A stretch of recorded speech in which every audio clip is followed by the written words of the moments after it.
All right, time now for another check of the forecast. A wet start to the day, but the clouds are out and things appear to be drying up. That's good news for my cousin who showed up in town and didn't tell me he was coming to celebrate our friend Anita's birthday. So, Iisha, what's the night going to look like if people are having outdoor gatherings of small natures or maybe dinner outside? What's it going to look like? Dinner outside is good to go, Tanya, if you're in the Charlotte area. So keep that in mind. If you're off to the northwest, we've got some rain and even some storms out there. So for Tanya's cousin, if you're watching, you're good to go with dinner outside, in Charlotte at least. Let me show you what's going on here because Boone King Street, you can see the dark clouds there off in the distance. They actually had some pretty heavy rain roll through Boone, and you can see on first warn Doppler radar right now, we still have some pretty heavy rain and pockets primarily northwest of Charlotte. So zooming in here, we've got some heavy, steady rain coming down over towards Love Valley, even back over towards Taylorsville. I mentioned I put on the rainfall rates.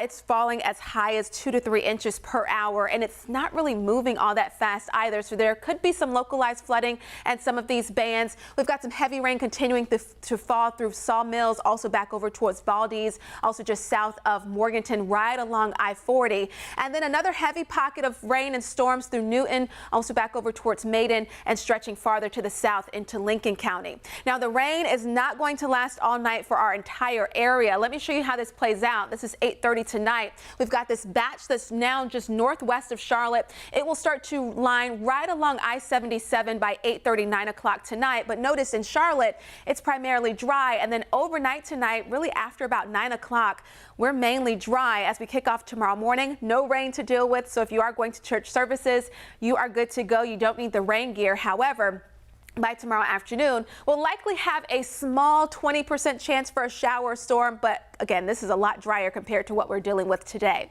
Now let's talk about what's going on here. So we've got a weak disturbance that's moving through right now, producing the rain and storms. High pressure builds in Sunday, so that's the reason that it's going to be a lot drier tomorrow.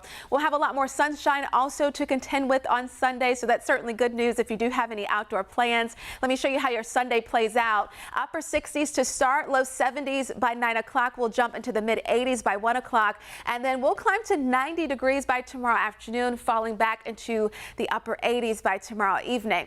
It is going to be hot tomorrow. It's also going to be pretty humid, so our dew points will stay in the 60s once again, and that trend will continue.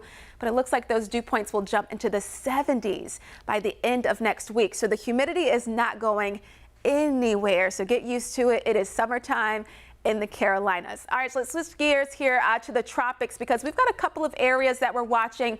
A 10% chance of development, not too far from Puerto Rico there. We've got another area of low pressure that has a 40% chance of development. It's really this one that we're watching because it could become our next tropical depression as we work our way into next week. Speaking of next week, look at this. The 90s are going to stick around. We jump back to 90 tomorrow, low to mid 90s as we work our way into Thursday, and it looks like we'll likely hold on to those 90s even into next weekend, Tanya.